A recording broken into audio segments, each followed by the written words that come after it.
और अब जो ये गुल प्लाजा का अंदोनाक वाक़या हुआ है, इसको देखते हुए ऑब्वियसली हम सबकी आंखें खुली हैं। तो हम तमाम मार्केट वाले जितने भी हमारे सदर के अतराफ़ में मार्केट हैं, ये ज़्यादातर मार्केटें 30 से 40 साल पुरानी मार्केट हैं। आपने ये तमाम मार्केटों का विज़िट भी किया होगा और आपने ये देखा होगा कि हमारी जो ये बिल्डिंग है, रीगल ट्रेड स्क्वायर के नाम से जो बिल्डिंग है, इसकी हालत जो है वो कदरे बहुत बेहतर है। यहाँ के मीटर रूम, यहाँ की वायरिंगें बेहतर हैं। हाँ, अब आगे हमें क्या करना है, ऑब्वियसली हमारे यहाँ आग बुझाने वाले जो आलात हैं वो लगे हुए हैं। और आला हुकाम से भी बात की है, हमने बताया उनको कि जहांगीर पार्क पीछे हमारा बना हुआ है।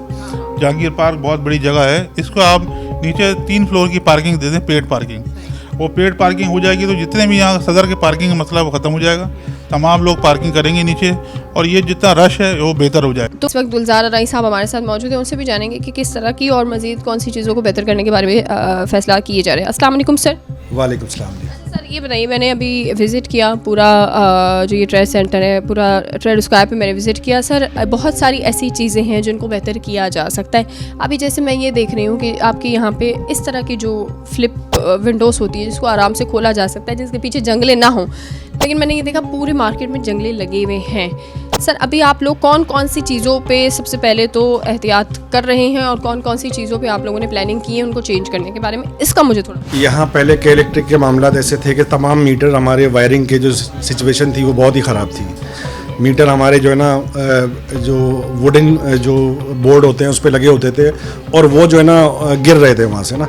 हमें के इलेक्ट्रिक की तरफ से 12 उसके बारे में नोटिस भी आया और हमने वो तमाम मीटर्स जो है ना, तमाम वायरिंग जो है ना, हमारी इंतज़ामिया ने हमने उसको चेंज कराया।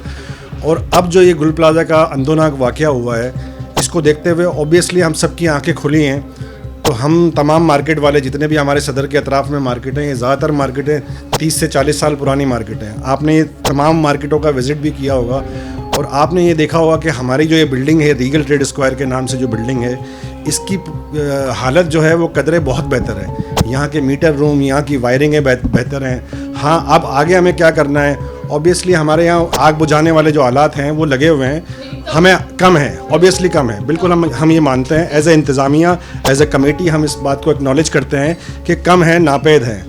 ऑब्वियसली हमने 2 से 3 लोगों से कोटेशन, कंपनियों से कोटेशन लिए। फायर स्टॉप एक कंपनी है, उससे भी हमने कोटेशन लिए। 1-2 कंपनियों से हमने और कोटेशन लिए।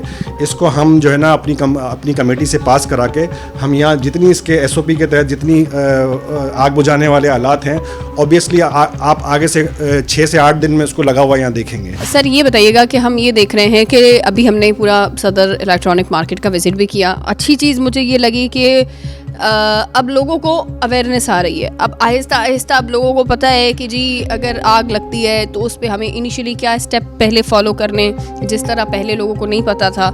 लेकिन अभी भी कहीं कहीं पे हमने देखा कोताहियाँ हैं, तो उसको कब तक आप ये समझते हैं कि उसको एज सून एज पॉसिबल जो है उसको सही किया जाए? देखिए, सबसे पहले बताऊँ, जब ये वाक़या हुआ उसके बाद असिस्टेंट कमिश्नर साहब ने भी लेटर दिए, सिंध बिल्डिंग कंट्रोल ने भी लेटर दिए।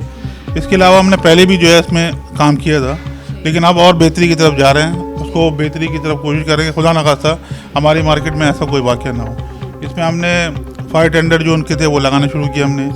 और इसके अलावा एक वायरिंग का मसला था कि जो वायरिंग बहुत ख़राब थी, वायरिंग को हमने सारे चेयरमैनों को बोला, उन्होंने जो है इस पर काम शुरू किया और जितनी भी एक्स्ट्रा वायरिंग थी या कोई ख़राब थी उसको जो हमने कटवा के एक लाइन से जो है वायरिंग शुरू कराई है। इसके अलावा जहाँ तक के फायर एग्ज़िट की बात है, जहाँ फायर एग्ज़िट नहीं है तो वहाँ भी हम जो है हमने उनको पाबंद किया कि कोई ना कोई फायर एग्ज़िट आप दें, ताकि खुदा न खास्ता अगर कोई ऐसा वाक़या होता है तो लोग जो है उसमें से जा निकल सकें। इसके अलावा जो भी सेफ्टी है वो हम मेजर उठा रहे हैं। हमारा मकसद यही है कि अपनी मार्केट को सेफ रखें, खुदा न खास्ता ऐसा कोई वाक़या ना हो, क्योंकि हमारी मार्केट में आना जाना बहुत से लोगों का होता है, आते हैं लोग का कारोबार करते हैं, कस्टमर भी आते हैं, तो हमें जो है सेफ्टी करनी पड़ेगी और गवर्नमेंट के जो है वो साथ भी देना पड़ेगा और आवाम का भी साथ देना पड़ेगा कि खुदा ना खास्ता कोई ऐसा कोई गलत वाक़या पेश ना आ जाए। इस तरह का अगर आजिज़दगी का कोई वाक़या भी पेश आता है तो जी फायर ब्रिगेड को कॉल करें, तो इतना ट्रैफिक का इशू है कि वो फायर ब्रिगेड आ ही नहीं पाएगी। सर क्या आगे आप लोगों ने इस पॉइंट को हाईलाइट करने की कोशिश की है कि यहाँ पे जो ट्रैफिक का इशू उसको एज सून एज पॉसिबल हल होना चाहिए?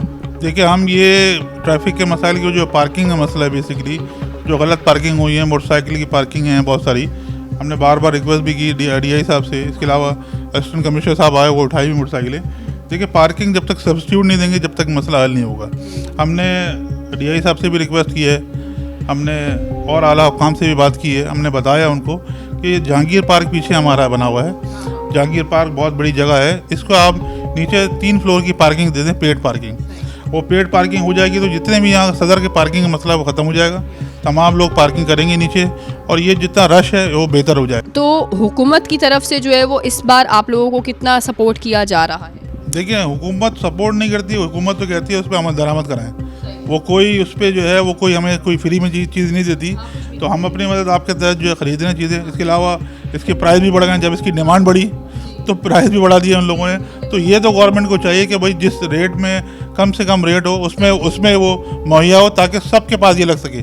और जहाँ तक आपने बात की ये अवेयरनेस की, तो हम इस तरह जो है अवेयरनेस अपनी मार्केट में भी कर रहे हैं। बहुत से लोग जो है आ रहे हैं इसमें, जो एक तरह का ड्रिल जिसे कहते हैं आप, वो ड्रिल करके दिखा रहे हैं, बता भी रहे हैं कि कौन सी आग के पे कौन सी जो है आपको पानी मारना है, कौन सी किस पे आपको फोम डालना है। ये सिलसिला भी हम शुरू कर दिया हमने, ताकि अगर खुदा ना खास्ता कोई ऐसी आग लगती है तो हमारे लोग जो है उस पर आग बुझा सकें जब तक के फायर ब्रिगेड नहीं आती है। आप अपनी मदद आपके तहत ही कर रहे हैं, हुकूमत की तरफ से कोई अवेयरनेस सेशन नहीं दिए जाते, कुछ नहीं दिए? हुकूमत की तरफ से तो अभी कोई अवेयरनेस नहीं है, सिर्फ वो बस वो कह रहे हैं कि ये चीज़ें आप लगाएं, ये लगाएं। तो हुकूमत को भी चाहिए कि कोई सेशन करे, तमाम लोगों को बुलाए, ताकि उनको बताए कि इस तरह से जो है आपको काम करना है।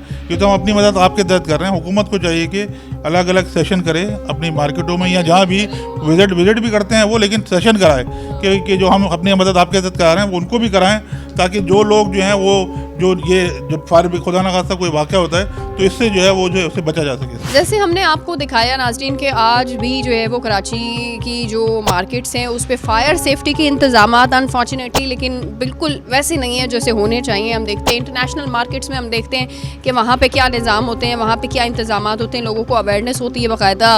लेकिन यहाँ पर जो है वो लोगों को ये तक नहीं पता कि फायर सेफ्टी का मतलब क्या होता है। अब लोगों ने इतने बड़े गुल प्लाजा आने के बाद जो है वो अपनी मदद आपके तहत लोगों ने फायर सेफ्टी के हवाले से गैजेट्स रखना शुरू कर दिए हैं। लेकिन अभी भी हुकूमत की तरफ से हम देख रहे हैं कि हमारी इंतज़ामिया किसी भी बड़े जो है वो हादसे के लिए या बड़े इस तरह की आतिशज़दगी के वाक़े के लिए बिल्कुल तैयार नहीं है। रोडों का हाल ख़राब है, पार्किंग हमें नहीं मिलती यहाँ पे अगर फायर का अनफॉर्चुनेटली, लेकिन अगर कोई इस तरह का सीन होता है तो लोग वहाँ से जो है ट्रैफिक में ही फंस जाएंगे और फायर ब्रिगेड वहाँ तक नहीं पहुँच पाएगी।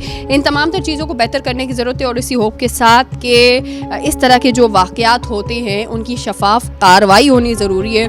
और जो अभी रिसेंटली गुल प्लाजा का वाक़या हुआ है जिसकी मजम्मत जितनी की जाए कम है, लेकिन अनफॉर्चुनेटली हम ये देखते हैं कि उस पर कार्रवाइयाँ तो की जा रही है लेकिन कार्रवाइयाँ जो है वो उस तरह नहीं की जा रही होती और हमेशा की तरह ये वाक़यात भी जो है वो हमेशा बंद हो जाते हैं और जो मुजरिम होते हैं उनको सज़ा नहीं मिलती। तो इस बारे में ज़रूर सोचिएगा और उम्मीद करते हैं कि कराची सेफ़ रहे।